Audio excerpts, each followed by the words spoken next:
예, 사무엘서는 역사서죠.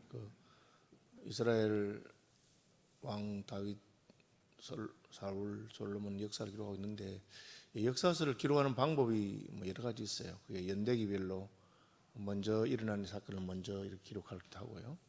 또 중요한 사건을 이렇게 먼저 기록하기도 하고 그렇게 합니다. 그래서 우리가 이제 그냥 우리는 아무 생각 없이 읽으니까 앞에 있는 거는 먼저 사건이고 뒤에 있는 건 나중 사건이다 그렇게 생각하는데 꼭 그런 것은 아닙니다. 오늘 본문도 사실 학자들 간에 논란이 있어서 앞에 있는 그 예루살렘 시온산성, 예루살렘 성을 정복하는 사건이 먼저 나오고 그 다음에 블레셋이 지금 다윗을 공개하는 사건이 나오는데 학자들은 이 사건이 예루살렘 정복보다 먼저 된 사건이라고 그렇게 생각합니다.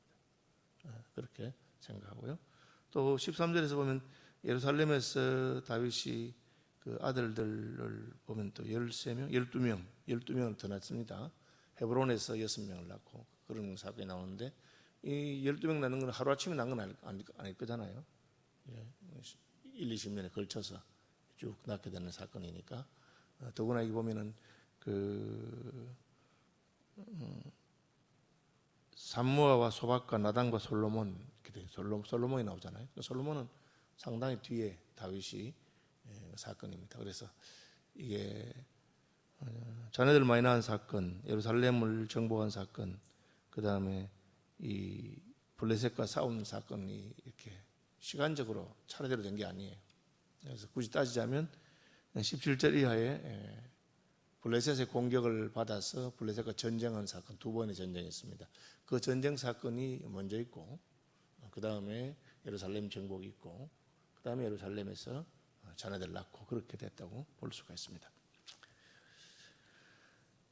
헤브론에 올라가서 다윗이 처첩을 또 거두었습니다. 왜 그렇게 합니까? 그 당시에는 이제 자식이 많아야 된다. 왕가에 자식이 많아야 된다. 그래서 대를 이을 자녀가 많아야 그것이 왕가의 번성과 관련이 있다. 그렇게 생각했어요. 그래서 왕들이 처첩을 많이 두고 또 특별히 아들을 많이 낳아야 된다. 그렇게 생각하고 있었습니다. 무슨 일이 생길지 모르니까 전쟁에서 왕자들이 죽기도 하고 또 정적이 암살하기도 하고 막 그렇게 하니까 어쨌든 왕위를 계승할 자녀들이 많아야 아들들이 많아야 그게 왕가가 튼튼하다. 그렇게 생각합니다. 그 다음에 결혼을 많이 하는 것도 처첩을 많이 둔 것도 혼인동맹이라 그래서 주변의 작은 나라들이나 큰 나라들과 이렇게 공주를 맞이들어서 결혼을 통해서 한 가족이 되면 이게 외교, 혼인동맹을 통한 외교로 그게 좋겠다. 그렇게 생각했어요. 그것은 그 당시의 관습과 풍조였습니다. 다윗은 믿음의 사람인데도 불구하고 그것을 따라가요. 여기서 우리는 그 한 시대의 어떤 그 풍조라든지 관습에 우리가 굉장히 약하다는 걸 알 수 있어요. 나도 모르게 그렇게 되는 겁니다.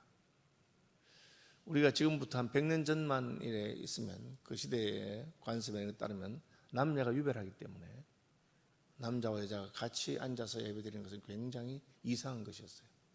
부부라고 해도 같이 다니지 않죠. 저만 해도 요즘 늘 다니면 같이 다니기도 하고 손도 잡고 다니고 하는데 떨어져 다녀야 됩니다. 목사님은 앞에 저기 떨어져 있고 사모님은 한 3m 좀 뒤에 따라가 그렇게 돼야 되는 거지.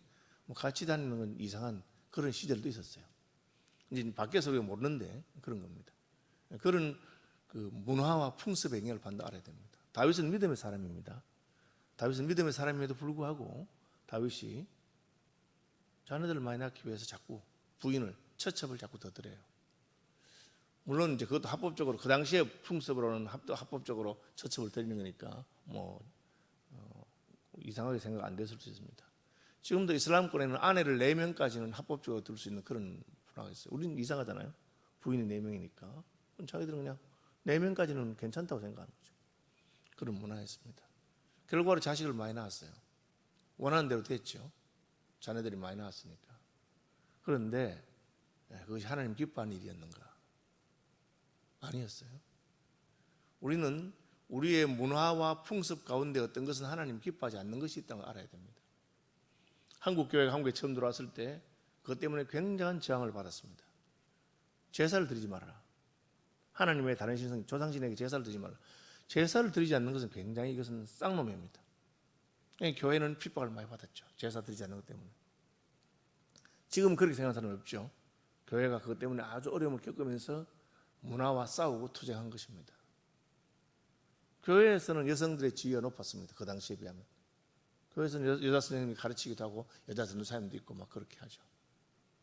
그 당시의 문화로서는 받아들이기 힘든 사람도 많았을 것입니다.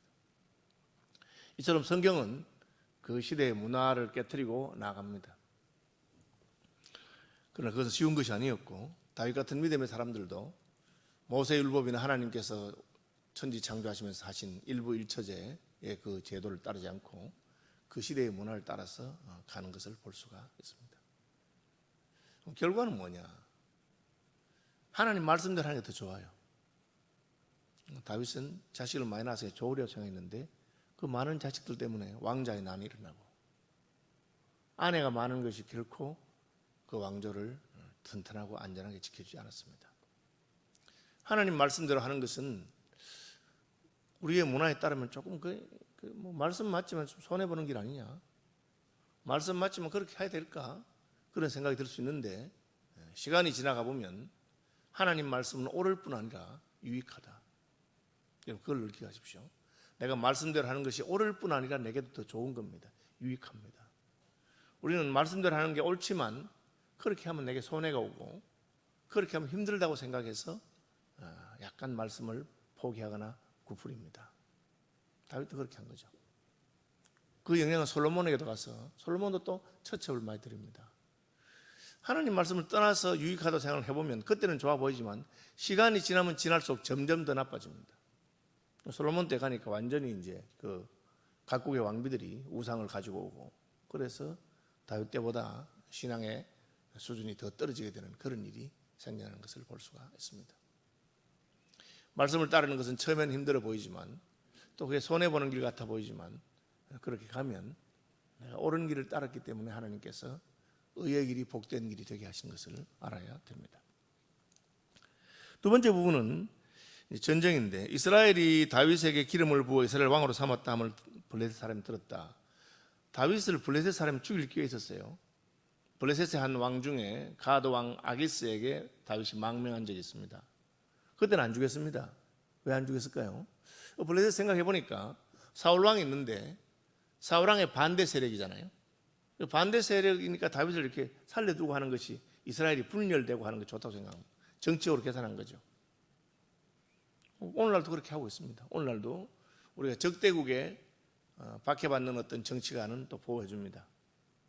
그렇게 하는 것이 그 나라가 너무 강해지지 않도록 하는, 나라 안에 서로 대립되는 세력이 있어야만 내가 어떻게 컨트롤하기 쉽습니다. 그것을 이제 디바이드 앤 룰이라고 해가지고 분리시켜가지고 싸우게 하는 것이죠. 두 세력이 있도록. 그럼 그 나라 강해지지 않습니다. 지금 중국이 제일 겁내는 그거죠. 중국 안에 있는 소수민족이나 혹은 이런 만주족 뭐 이런 것들이 만약에 서로 자기 자치권을 위해서 일어나서 중국 나라가 네다섯 개 세력으로 갈라지면 중국 힘이 떨어질 거라고 그렇게 생각하는 거죠. 반대로 미국은 여러 민족이 합해진 연합국입니다. 그래서 미국이 늘 신경 쓰는 게 이게 하나가 돼야 되기 때문에 인종차별이라든지 뭐 이런 것에 대해서 굉장히 법으로 엄하게 다스리고 합니다. 그 안에 분열이 일어나기 시작하면 그럼 LA의 흑인 폭동이라는 게 굉장히 두려워하고 있는 것이죠. 다윗과 사울이 살아있을 동안에는 다윗이 사울의 대항 세력이기 때문에 그렇게 다윗을 오히려 지원해주고 살려주고 그렇게 했습니다. 그리고 이제 결국 그 분리 정책 때문에 블레셋은 사울 군대와 싸워서 크게 승리했습니다. 길보아 전투에서 사울 왕을 죽이고 그 아들 요나단과 다른 왕자들과 3명을 죽이고 아주 큰 승리를 하고 기뻤습니다. 그런데 이제 사울의 뒤를 이어서 다윗이 왕에 오르고 그리고 사울의 아들 이스보셋이 왕이 되고 나라가 아직 2개로 갈라져서 싸우고 있는 동안에 가만히 있었어요. 그러다가 아브넬이 죽고 이스보셋이 나라를 포기하고 돌려주고 해서 통일왕국이 된 거예요. 통일왕국이 되자마자 공격이 왔습니다. 왜? 더 강해지기 전에 이젠 다윗을 꺾어야 되겠다 생각한 거고 사울을 꺾은 적이 있었기 때문에 자신도 만만했고 사실은 사울왕의 지파는 11지파고 다윗은 유다 지파 하나만 있기 때문에 작은 건데 이 작은 놈이 큰 놈을 삼킨 거죠. 그러니까 더 완전히 장악하기 전에 또 예루살렘 같은 산성을 정복해서 요새로 만들기 전에 그렇게 공격해 온 것입니다. 그러면 이 블레셋은 아주 그 정략적으로 지혜로운 선택을 했다 볼 수 있어요. 자기 나라와 민족을 위해서. 그러나 결정적인 게 하나 빠져 있는데 그게 뭐냐 하면 하나님이죠. 지금 다윗을 일으키신 분은 하나님이십니다. 그리고 하나님께서는 다윗에게 이 온 나라를 통치하도록 하시고 하신 겁니다. 그거는 블레셋이 모르니까. 다윗이 가지고 있는 숨은 힘과 능력은 하나님께 있는데 그것은 블레셋이 몰라요. 그러니까 뭐 공격하면 된다고. 그래서 시편 2편에 어찌하여 민족들이 허사를 경영하며 세상에 군왕들이 나서며 열방들이 허사를 경영하는가. 헛된 짓을 하는 거죠. 자기들 생각에는 뭐 조그마한 그 나라 하나 하면 되겠다. 사울을 꺾었으니까. 그렇게 생각하는데 그 뒤에 세상의 군왕들이나 열방이 나서는 것은 하나님을 대적하는 거죠. 주와 그 기름 부음 받은 자를 대적하는 것이 되기 때문에 그래서 결국은 망하는 길로 가게 되는 것입니다. 블레셋 사람들이 다윗을 찾으러 다 올라오매 다윗이 듣고 요새로 나가니라 그렇게 됐습니다. 다윗이 요새로 나갔다. 이 요새가 어디냐 볼 수 있는데, 그죠? 요새는 아둘람 요새라고 생각합니다. 얘기는 안 나오는데 사무엘상 23장에 가면 다윗이 지난 역사를 하나님 앞에 회고하는 장면이 나옵니다. 회고하는 장면이 나오면서 이 그 르바임 평원, 르바임 골짜기에 가득한 블레셋 사람과 싸운 이야기를 사무엘상 23장 13절 14절에 언급 잠깐 합니다. 언급하면서 그때 아둘람 굴 이야기가 나옵니다. 아둘람 요새에 갔다. 그래서 이 아둘람 요새는 다윗이 망명하는 중에 있던 곳이기 때문에 잘 아는 곳입니다. 그래서 아직까지 예루살렘은 정복하기 전이고 아둘람 요새에 가서 싸웠다고 그렇게 봅니다. 그냥 요건 봐 잘 모르는데 성경 연구한 분들이 이렇게 비교하면서 이 사건을 후일에 다윗이 자기의 역사를 쭉 하나님 앞에서 회고하면서 그렇게 말하는 것 중에 르바임에서 블레셋 군대와 싸우던 이야기를 하고 있습니다. 이 르바임에 블레셋 사람들이 편만했다. 이 말은 블레셋 사람들이 다 왔다고 되어 있어요. 이 17절에 보면 다윗을 찾으러 블레셋 사람들이 다 올라오매 다윗이 듣고 요새를 나갔다. 전면전을 나간다는 거예요. 그냥 그 당시에는 그냥 곡식을 추수하거나 무슨 짓을 한 번씩 국지전이 일어났는데 이게 지금 국지전이 아니고 이제 블레셋으로서는 사울왕을 꺾었기 때문에 지금이 찬스다. 다윗 마저 꺾으면 이제는 자기들이 그 가나안 전토를 수복할 수 있겠다. 그렇게 생각하고 전면전으로 다 올라왔어요. 근데 결과는 뭡니까? 다 올라오면 다 죽는 거죠. 뭐. 왜? 하나님을 대적하는 거니까.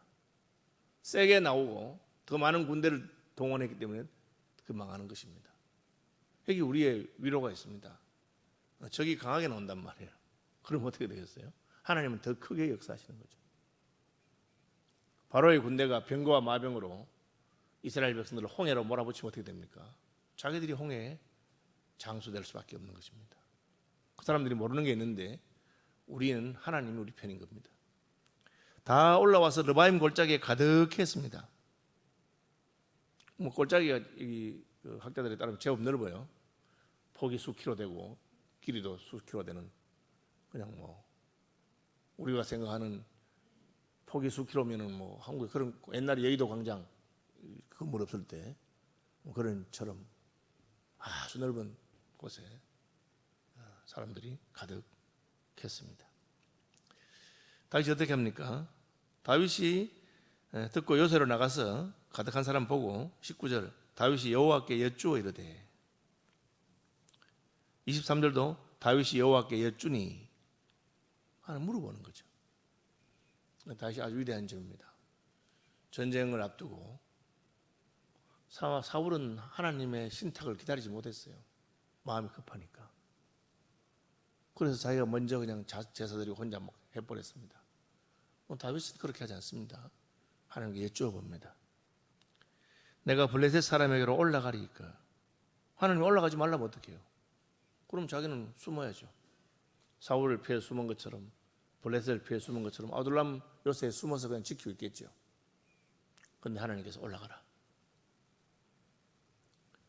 여호와께서 그들을 내 손에 넘기시겠나이까. 여호와께서 올라가라. 내가 반드시 블레셋 사람을 내 손에 넘기리라 하신지라. 하나님의 사람들은 하나님께 물어보고 하기 때문에 결과를 알고 하는 거예요. 여기 굉장한 위로가 있고 여기에 믿음이 있는 것입니다.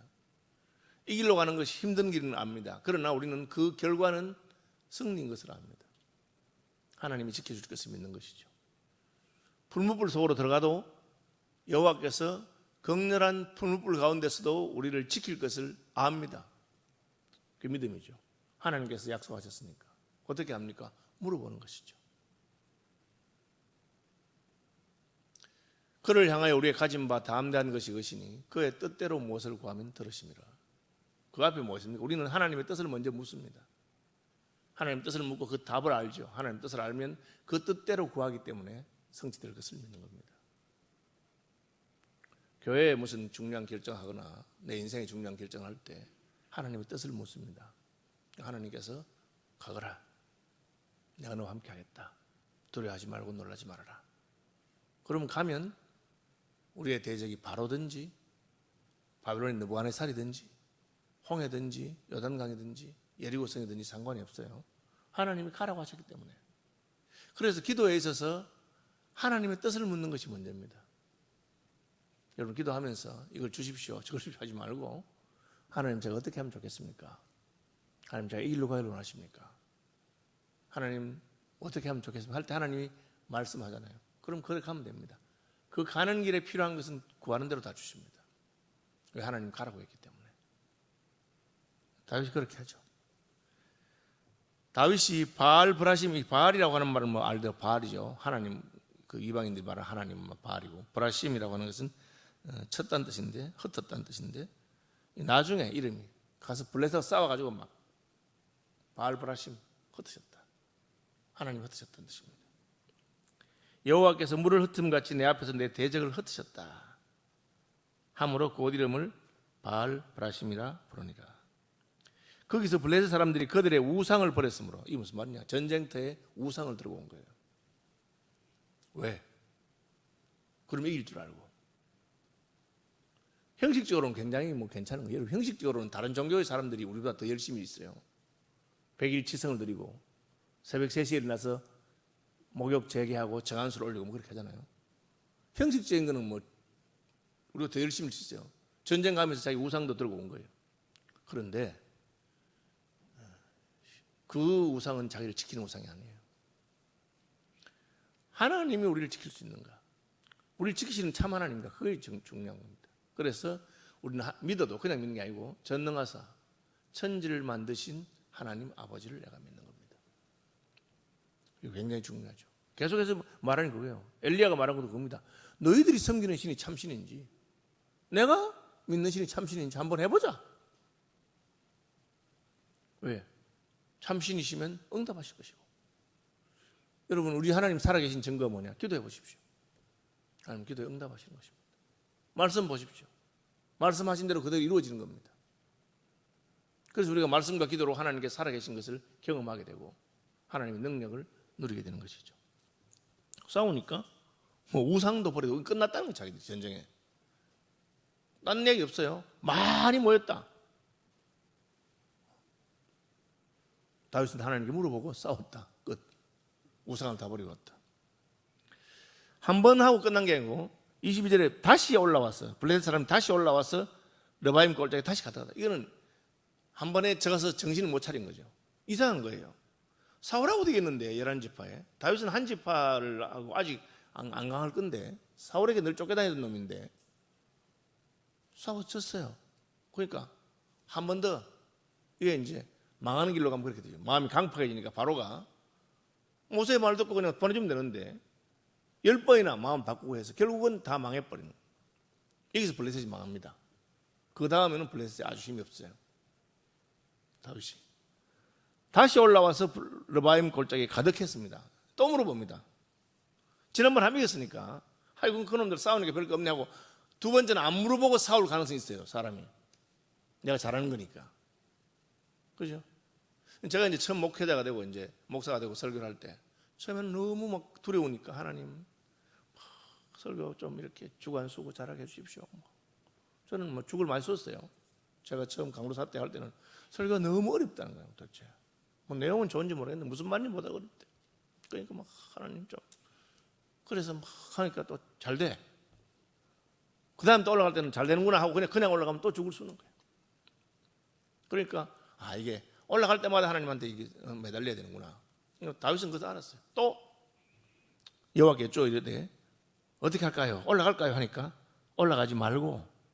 이번에는 뒤로 돌아서 뽕나무 숲을 맞은편에서 그들을 기습하여 뽕나무 꼭대기에서 걸음 걷는 소리가 들리거든 곧 공격하라. 이번엔 다른 거죠. 하나님께서 또 전략을 줍니다. 왜?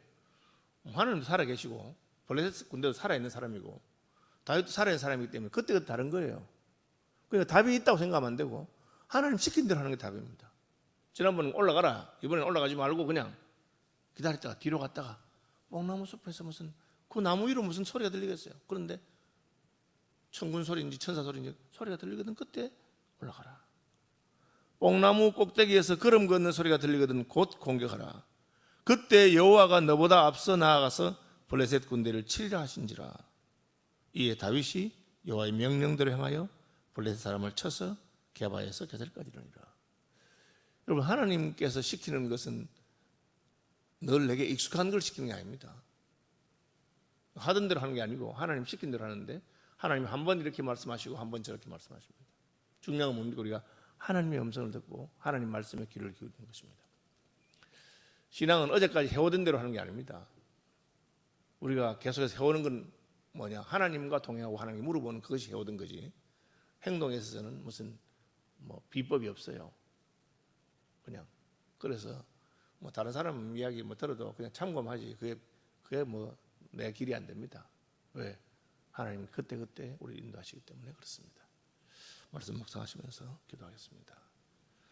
하늘에 계신 우리 아버지, 아버지의 이름을 거룩하게 하시며 아버지의 나라가 오게 하시며 아버지의 뜻이 하늘에서와 같이 땅에서도 이루어지게 하소서.